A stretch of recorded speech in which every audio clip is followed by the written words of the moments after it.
Jerry Brinkman at BereaNation.com. This morning in my devotions I was reading in Mark chapter 8. I'm going to read a selection here. I'm going to read you from verses 31 to 34. I'll give you a little context ahead of time. This is the occasion where Jesus was talking to his disciples and he asked, "Who do people say that I am?" And some said John the Baptist, and some said one of the prophets. And then he continued and he said, "But who do you say that I am?" And Peter makes his great confession, "You are the Christ." And he warned them not to tell anyone about him.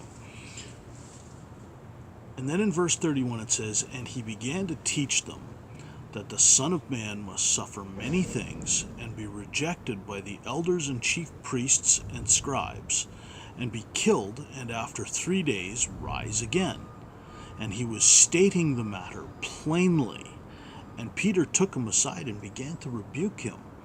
And then he rebuked Peter and said, "Get behind me, Satan, for you are not setting your mind on God's interests, but man's."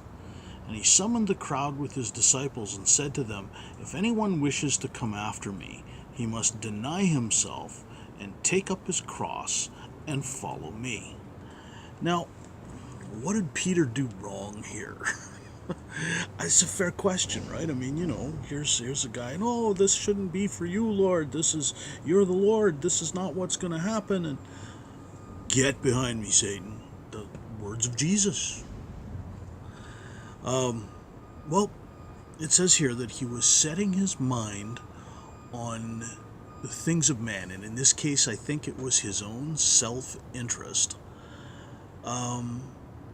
and not on the will of God. So, is this an old nature, new nature comparison before the fact? Yeah, I don't know, maybe. It's not clear from this verse, okay, if Peter was actually saved at this point or if that happened after the resurrection. I really don't know the answer to that, and I don't think it's really relevant. Because it says here that if we want to follow Jesus, we have to do something. We have to not set our mind on our own self-interests. It says here, rather, in verse 34, "If anyone wishes to come after me, he must deny himself." What does that mean? Well, it means not give yourself to your own self-interests, but rather to the will of God. And the context I'm getting here is actually from verses 31 to 33, where I'm reading that. And then they have to take up their cross. What is the cross? Well, it's the painful instrument of the death of your flesh, self, will.